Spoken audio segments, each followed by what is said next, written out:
ચાલો તો આજે બનાવવાના છે પરમ પૂજનને આવતા બાલશક્તિના પેકેટની ઢેફલી. એટલે કડાઈમાં લઈ લીધું છે ઘી ગરમ થાય એટલે તેમાં 2 પેકેટ એડ કરી દઈશું અને ધીમા ગેસે હલાવવાનું છે. અને જો જરૂર પડે તો ઉપરથી ઘી એડ કરતા રહેશું અને હલાવતા રહેવાનું છે. બધું મિક્સ થઈ જાય ત્યાં સુધી, થોડું ગરમ થાય ત્યાં સુધી હલાવવાનું છે. જરૂર પડે તો વધારે ઘી ઉપરથી નાખી શકાય.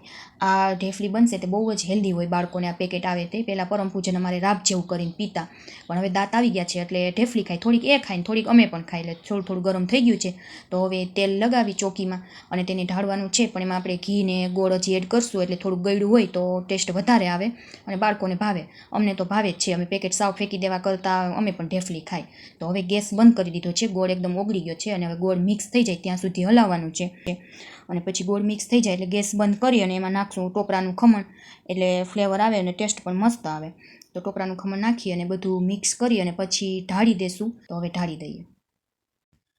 તો હાલો હવે ચોકીમાં ઢાળી દીધું અને આ રીતના થાબડી અને તેની ઉપર પણ ટોપરાનું ખમણ નાખશું એટલે ફ્લેવર મજા આવે ટોપરાનું ખમણનો આ ઢેફલીમાં. અને ગરમ હોય ત્યાં જ પીસ પાડી લેશું. જો ઘી વધ્યું હોય કે ઢીલું લાગે કે એવું થાય તો થોડી વાર ફ્રીજમાં રાખી શકાય. એટલે ઢેફલી છે ને એકદમ પીસ પાડવામાં મજા આવે અને સરખી ઢેફલી આપણી થઈ જાય. અને આપણી ઢેફલી થઈ ગઈ છે તૈયાર. જો વિડીયો ગમે તો લાઈક કોમેન્ટ કરી દેજો, સબસ્ક્રાઈબ કરવાનું ભૂલતા નહીં. Thank you. ચાલો ખાવા માટે આ બાલભોગના પડીકાની ઢેફલી.